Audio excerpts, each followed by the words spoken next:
Dragostea este îndelung răbdătoare, este plină de bunătate. Dragostea nu pismuiește, nu se laudă, nu se umflă de mândrie, nu se poartă necuvincios, nu caută folosul său. Dragostea adevărată așteaptă.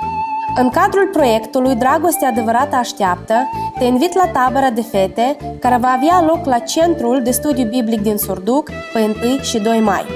Dacă ai între 14 și 25 de ani, dacă vrei să petreci un timp frumos cu Dumnezeu și să-ți faci prieteni noi, te invit la această tabără. Împreună vom studia cursul Într-o zi mă voi căsători și vom vedea ce binecuvântări ne-a pregătit Dumnezeu și cum să fii binecuvântată în relație înainte de căsătorie și atunci când te vei căsători și cum să fii tu o binecuvântare pentru alții la rândul tău. Vino și invită-ți prietenele!